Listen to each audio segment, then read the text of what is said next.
और जैसा कि अभी बताया कि स्वाति मालीवाल जी को जो उन्होंने दुर्व्यवहार किया, तमाचा मारा गया, लात घूसे मारे गए, जिसका उल्लेख किया, परंतु यहां मैं ये बताना चाहूंगा कि अभी न्यायालय ने मनीष सिसोदिया को लेकर कोई ना आंदोलन हो रहा है, न बयान दिया जा रहा है, न कोई कार्यक्रम हो रहा है। सारा आंदोलन कार्यक्रम विभव कुमार के लिए हो रहा है। तो लीगल क्वेश्चन का आंसर तो कोर्ट है, हम मॉरल और पॉलिटिकल क्वेश्चन का आंसर केजरीवाल जी से पूछना चाहते हैं कि आपके उप मुख्यमंत्री जो आपकी सरकार में नंबर 2 की हैसियत रखते थे, न उनके लिए चुनाव प्रचार में लाने के लिए मांग हुई है, न कोर्ट में किसी ने जाके अर्जी दायर की है कि केजरीवाल जी की तरह उन्हें भी प्रचार करना चाहिए, न कोई उनके लिए आप आंदोलन या बयान दे रहे हैं। सारे बयान आंदोलन केवल विभव कुमार के लिए, जो टेक्निकली कुछ भी नहीं है, या यूं कहूं सब कुछ वही है। कि ये केजरीवाल जी वही व्यक्ति है ना जो कहते थे मैं दिल्ली के चप्पे चप्पे पे सीसीटीवी लगवा दूंगा। ये सब तो इनके दावे थे। और आज हालात ये है कि मुख्यमंत्री आवास के एक चप्पे का सीसीटीवी फुटेज अवेलेबल नहीं है। मतलब ये कथनी और करनी में किसी व्यक्ति के कितना बदलाव हो सकता है कि जो कहता था दिल्ली के चप्पे चप्पे पे सीसीटीवी लगवा दूंगा, वो मुख्यमंत्री आवास के एक चप्पे का CCTV footage, uninterrupted uncut CCTV footage देने की स्थिति में नहीं है। प्रमोद जी ने अभी आपको ये बताया, दिल्ली से बाहर आकर दिल्ली की जनता के मध्य में कोई भी व्यक्ति घूमेगा तो उसे दिल्ली की जनता की वेदना और एक महत्वपूर्ण बात भी आई कि ये केजरीवाल जी वही व्यक्ति है ना जो कहते थे मैं दिल्ली के चप्पे चप्पे पे सीसीटीवी लगवा दूंगा। ये सब तो इनके दावे थे। और आज हालात ये है कि मुख्यमंत्री आवास के एक चप्पे का सीसीटीवी फुटेज अवेलेबल नहीं है। मतलब ये कथनी और करनी में किसी व्यक्ति के कितना बदलाव हो सकता है कि जो कहता था दिल्ली के चप्पे चप्पे पे सीसीटीवी लगवा दूंगा, वो मुख्यमंत्री आवास के एक चप्पे का CCTV footage, uninterrupted uncut CCTV footage देने की स्थिति में नहीं है।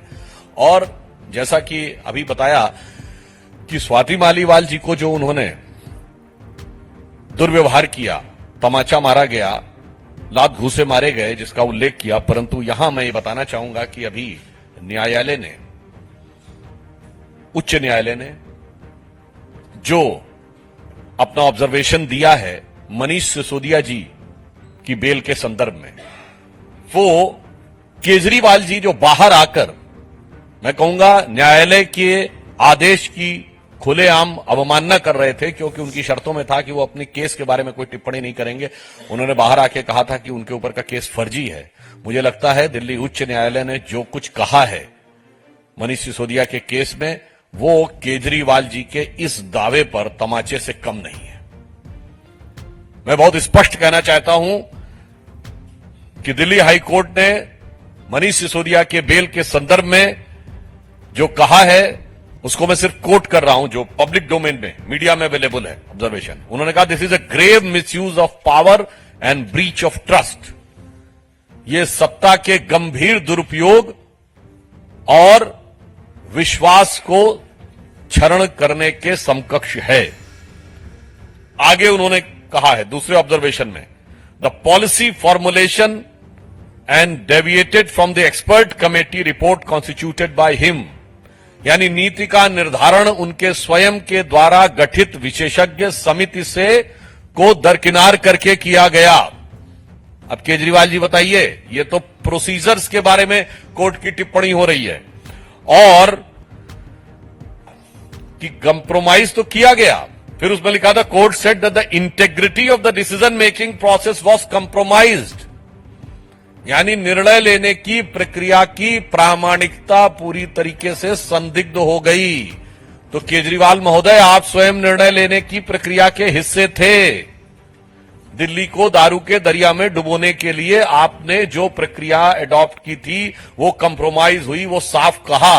तो मुझे लगता है जब आप अपने केस के बारे में इस तरह की बात बोलते हैं, इसीलिए हमने कहा कि वो आपके चेहरे पर किसी तमाचे से कम नहीं है। इसके बाद और भी महत्वपूर्ण बात कही है, कोर्ट ने ऑब्जर्व किया है सिसोदिया जी के बारे में, he has failed to produce 2 phones used by him and claim that they were damaged. The court said that the possibility of tampering of evidence can not be ruled out, यानी वो 2 ऐसे phone जो वो प्रयोग कर रहे थे produce करने में सफल नहीं हुए। उन्होंने कहा कि वो डैमेज हो गए हैं और इसलिए साक्ष्यों के साथ छेड़छाड़ और उन्हें प्रभावित करने की संभावना पूरी तरीके से बनी हुई है, इसलिए बेल नहीं दी जा सकती है। ये मुझे लगता है केजरीवाल जी की स्वघोषित छवि जो भी वो बनाने का प्रयास कर रहे हैं उस पे इससे बड़ा डैमेज नहीं हो सकता। यदि कोर्ट बहुत स्पष्ट रूप से कहे और आपके साथी कहें कि वो 2 फोन खो गए और वो डैमेज हो गए, तो मुझे लगता है ये तीसरा उनके ऊपर बहुत बड़ा ऑब्जर्वेशन है। और सबसे महत्वपूर्ण बात, कोर्ट ने कहा है in respect of PMLA case, prevention of money laundering case, court said that the prosecution was able to make out a prima facie case of money laundering, अर्थात प्रथम दृष्टया मनी लॉन्ड्रिंग का केस बनता हुआ दिखता है। यह साक्ष्य प्रोसिक्यूशन ने जो प्रस्तुत किए हैं उससे प्रतीत होता है कि प्रथम दृष्टया the prima facie case of money laundering prosecution was able to make out. मुझे लगता है कि अब उच्च न्यायालय के इस ऑब्जर्वेशन के बाद किसी प्रकार का कोई किंतु परंतु संशय किसी के मन में नहीं रह जाता है, मगर एक संशय हम सबके मन में सदैव रह रहा है कि कानूनी दृष्टि से तो बिल्कुल साबित होता चला जा रहा है कि आम आदमी पार्टी ने, कि सरकार ने इस लिकर स्कैम में क्या किया था। यानी legally it is been consistently, categorically, irrefutably is gradually established, but morally we are perplexed. Manish Sisodia को लेकर कोई ना आंदोलन हो रहा है, न बयान दिया जा रहा है, न कोई कार्यक्रम हो रहा है। सारा आंदोलन कार्यक्रम विभव कुमार के लिए हो रहा है। तो लीगल क्वेश्चन का आंसर तो कोर्ट है, हम मॉरल और पॉलिटिकल क्वेश्चन का आंसर केजरीवाल जी से पूछना चाहते हैं कि आपके उप मुख्यमंत्री जो आपकी सरकार में नंबर 2 की हैसियत रखते थे, न उनके लिए चुनाव प्रचार में लाने के लिए मांग हुई है, न कोर्ट में किसी ने जाके अर्जी दायर की है कि केजरीवाल जी की तरह उन्हें भी प्रचार करना चाहिए, न कोई उनके लिए आप आंदोलन या बयान दे रहे हैं। सारे बयान आंदोलन केवल विभव कुमार के लिए जो टेक्निकली कुछ भी नहीं है, या यूं कहूं सब कुछ वही है। या यूं समझिए कि जिन बातों को टेम्परिंग ऑफ एविडेंस की संभावना कोर्ट कह रहा है, उस राज का असली राजदार कहीं वो तो नहीं है जिसके दिल के तार केजरीवाल जी से ज्यादा ही जुड़े हुए हों।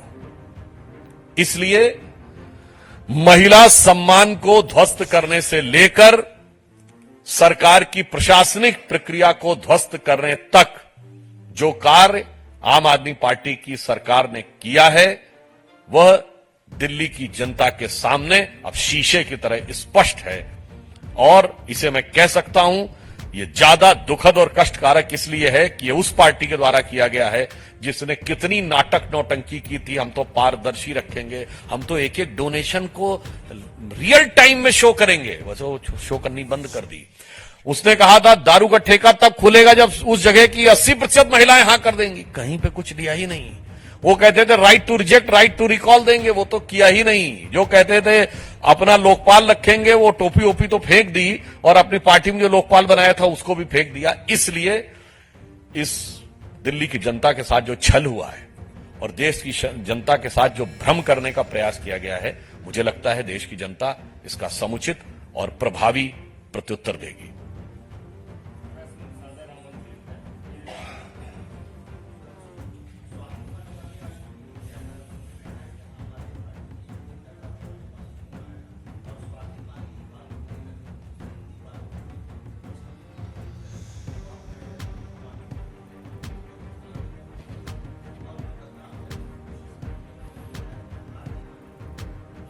देखिए, यदि ये उनका बयान है, स्वाति मालीवाल जो आम आदमी पार्टी की सांसद है, मैं अंडरलाइन करके बोल रहा हूं, स्वाति मालीवाल जो उनकी सरकार में महिला आयोग की अध्यक्ष रही 2 बार, स्वाति मालीवाल जो उनके कबीर एनजीओ के जमाने से उनकी सहयोगी रही, यदि उनके साथ इस प्रकार का बर्ताव किया जा सकता है तो अधिकारियों ने जो आरोप लगाए थे उसमें कितना सत्य होगा ये स्वयं समझा जा सकता है। और जो लोग अपनी इतनी पुरानी साथी स्थापित महिला आयोग की अध्यक्षा और सांसद के लिए ये भाव रख सकते हैं, तो वो जनता के प्रति कितना घटिया निम्न स्तरीय हथकंडे अपना सकते हैं अपने राजनीतिक स्वार्थ की पूर्ति के लिए, उसे समझा जा सकता है। मतलब ऑन द लाइटर नोट में कहूं, एक सज्जन ने बताया तो उसे कह सकते हैं कि संस्कृत में कह सकते हैं कि यदा यदा ही महिला सांसद अपॉइंटमेंट याचती तदरि केजरीवालस्य सिद्धांतद्वयम् लात घूसा नाम कमर मध्य चटकनामुख भंजनम। तो भाई आप अपनी सांसद के साथ ये कर सकते हैं केवल अपने राजनीतिक स्वार्थ की पूर्ति के लिए। मैं गंभीर बात कह रहा हूं, तो अपनी राजनीतिक स्वार्थ की पूर्ति के लिए आप दिल्ली और देश की जनता के साथ क्या कर सकते हैं, सोचा जा सकता है। कमलेश भारत एक्सप्रेस।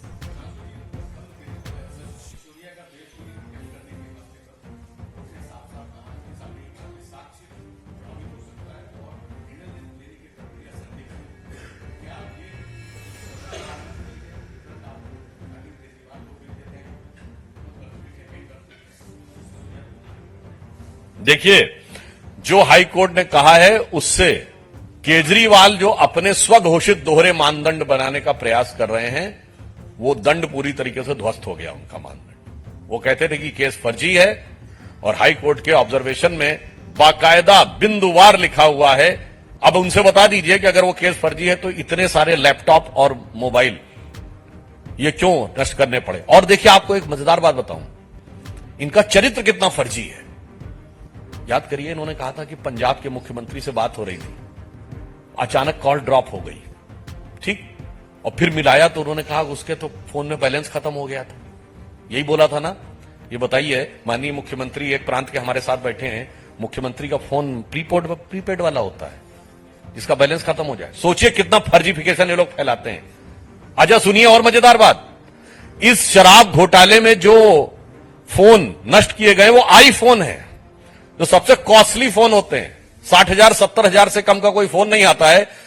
1 लाख और 1.25 लाख के फोन होते हैं। जरा लाख रुपए का फोन यूज करने वाला एक व्यक्ति दिखाइए जो प्रीपेड फोन पे बात करता हो।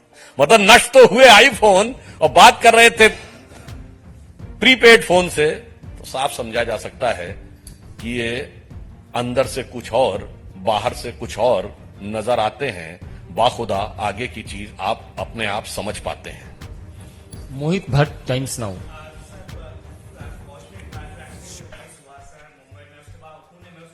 अभी थोड़ा केजरीवाल जी पे, अभी केजरीवाल जी पे और कोई प्रश्न है क्या?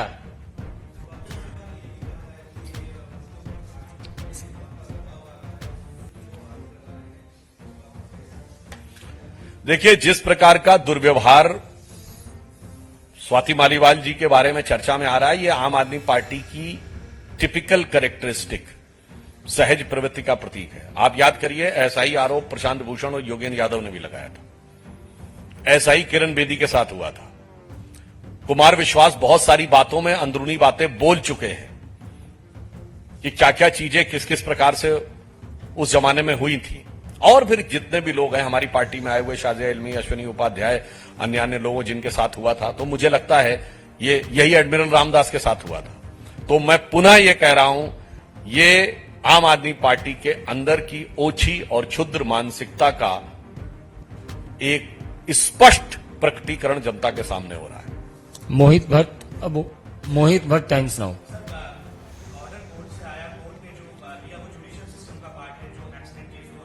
राहुल गांधी इस पे पीएम पे अटैक करेंगे, कहेंगे कि 2 जस्टिस सिस्टम है देश में, एक अमीरों के लिए, एक गरीबों के लिए। पीएम को बोल रहे हैं कि पीएम के अंदर ये जस्टिस सिस्टम है कि एक तरफ ट्रक ड्राइवर मारे तो उनको 10 साल की सजा, एक तरफ अगर अमीर की तरफ से कैसे लिखने को कहा जाता है, कैसे? देखिए, उस विषय के ऊपर पूरी संवेदनशीलता के साथ हमारे उप मुख्यमंत्री देवेंद्र फडणवीस जी ने सभी समुचित कानूनी जो प्रक्रियाएं हैं, जो कानूनी उपाय हैं, उनको करने के लिए आश्वस्त किया है। मुख्यमंत्री शिंदे जी ने भी इस विषय के ऊपर टिप्पणी दी है। परंतु राहुल गांधी जी अगर ये कहते हैं तो ये उनकी मानसिकता दर्शाता है। जुडिशियल सिस्टम क्या नेता के अंडर में होता है?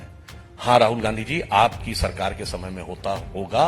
और हमें याद है कि आपकी दादी ने यह बोला था कि कमिटेड जुडिशरी होनी चाहिए। और आपकी दादी के समय में इमरजेंसी में कोर्ट में यह भी हुआ था कि वकील ने खड़े होकर कहा था, मिलॉर्ड, अगर पुलिस वाला किसी को गोली भी मार दे, यानी जब समय सारे ह्यूमन राइट्स सस्पेंड कर दिए गए थे, तो मिलॉर्ड आप देखते रहने के अलावा कुछ नहीं कर सकते। राहुल गांधी का अपना। और रही बात न्यायिक सिस्टम के महंगे होने की, तो भाई भारत के सबसे महंगे वकीलों को तो आपने भेजा हुआ है संसद में, जो लाखों रुपए की फीस लेते हैं। जरा कहिए अपने साथियों से कि सिस्टम को सस्ता करने का प्रयास करें। पर उपदेश कुशल बहुतेरे, जे आचरण ही से नर न घनेरे। बहुत बहुत धन्यवाद।